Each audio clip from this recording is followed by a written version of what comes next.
बिहार में चुनावी हलचल तेज हो गई है। केंद्रीय मंत्री चिराग पासवान ने मंगलवार को अपने पूरे तेवर दिखाए। बीजेपी जेडीयू को सीधे चेतावनी दी।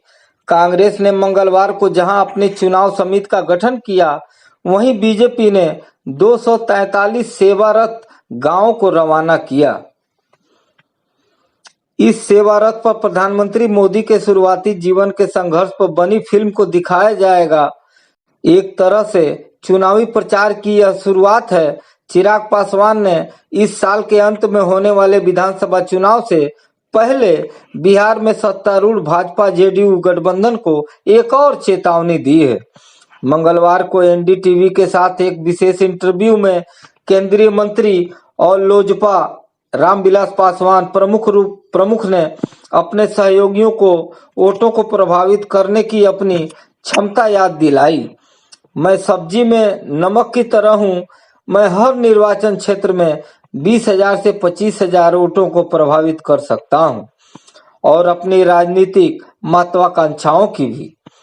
पूछे जाने पर कि क्या वो जेडीयू के संरक्षक नीतीश कुमार की जगह बिहार के अगले मुख्यमंत्री बनने की कोशिश कर रहे हैं, उन्होंने स्वीकार किया, मेरे समर्थक मुझे मुख्यमंत्री के रूप में देखना चाहते हैं, लेकिन यह बहुत सामान्य बात है। समर्थकों का अपने नेताओं के लिए बड़े सपने देखना, मुझे इसमें कुछ भी गलत नहीं लगता। इसी के आधार पर चिराग पासवान ने भाजपा को यह दिल मांगे मोर का संकेत दिया है। सूत्रों ने मीडिया को बताया कि वह 40 सीटें चाहते हैं। पासवान ने बस इतना कहा, मुझे अच्छी संख्या में सीटें चाहिए। मेरे मन में एक संख्या है और मैं अच्छी सीटें चाहता हूं, उन्होंने कहा, लेकिन मैं सार्वजनिक मंच पर इसका खुलासा नहीं करना चाहता। यह एक गठबंधन सहयोगी के लिए अनैतिक होगा। उन्होंने इस ओर इशारा किया। भाजपा के नेतृत्व वाले राष्ट्रीय जनतांत्रिक गठबंधन ने अभी तक औपचारिक रूप से सीट बंटवारे पर बातचीत शुरू नहीं की है। पासवान बिहार की 243 सीटों में से एक बड़े हिस्से के लिए कड़ी मेहनत कर रहे हैं। 2020 के चुनाव में लोजपा, जो उनके पिता रामविलास पासवान के निधन के बाद भी अविभाजित थी, जिसने 135 सीटों पर चुनाव लड़ा था, उसमें से केवल एक पर ही जीत हासिल की थी। लेकिन 2024 के लोकसभा चुनाव में चिराग पासवान के लोजपा गुट ने जिन 5 सीटों पर चुनाव लड़ा था, उन सभी सीटों पर जीत हासिल की। वोट शेयर के लिहाज से यह लगभग 1% की बढ़ोतरी थी।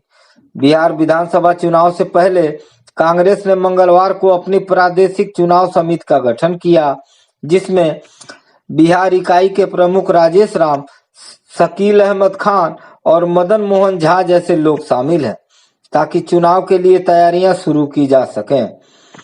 कांग्रेस अध्यक्ष मल्लिकार्जुन खड़गे ने बिहार प्रदेश कांग्रेस समिति की प्रादेशिक चुनाव समिति के गठन के प्रस्ताव को तत्काल प्रभाव से मंजूरी दे दी है। इस समिति में 39 सदस्य हैं और इसके अतिरिक्त सभी सांसद, विधायक, विधान परिषद सदस्य, एआईसीसी सचिव, बिहार के सीडब्ल्यूसी सदस्य और फ्रंटल संगठनों के प्रमुख इस पैनल में अस्थायी आमंत्रित सदस्य होंगे। चुनाव समिति में राजेश राठौर, मोतीलाल शर्मा, अंशुल अभिजीत, कैसर अली खान, रमेश प्रसाद यादव, शशि रंजन, सुबोध मंडल, फौजिया राणा और खुशबू कुमारी सहित अन्य शामिल हैं।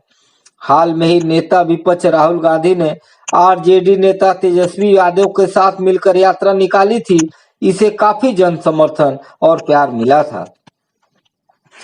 बिहार में सत्तारूढ़ भारतीय जनता पार्टी ने हर विधानसभा क्षेत्र के लिए 243 वैन भेजी हैं, जिसमें बड़े स्क्रीन पर लगे हैं, ताकि चलो जीते हैं फिल्म दिखाई जा सके। यह फिल्म प्रधानमंत्री नरेंद्र मोदी के शुरुआती जीवन पर आधारित है, ताकि जनता को यह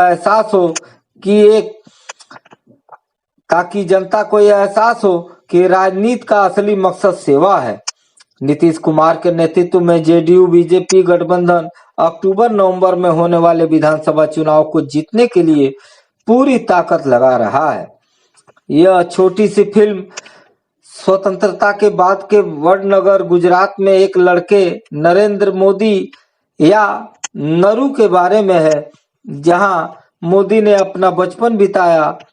इसके सार में कहा गया है कि यह लड़का स्वामी विवेकानंद के उद्धरण जो दूसरों के लिए जीते हैं वही वास्तव में जीते हैं से प्रेरित है।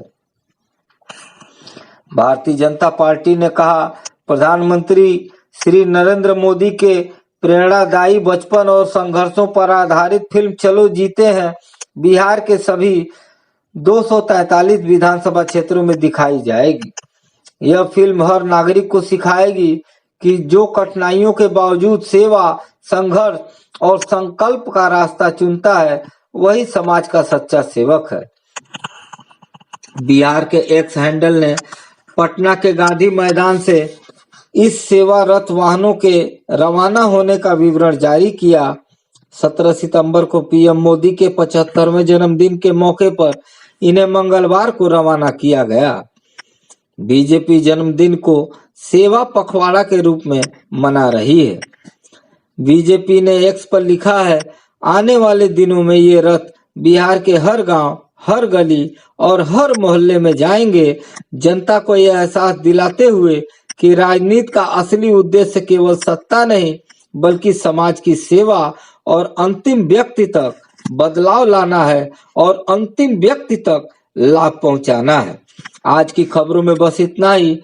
कल फिर मिलते हैं देश दुनिया की बड़ी खबरों के साथ। आप देखते रहिए भारत चक न्यूज। नमस्कार, जय हिंद।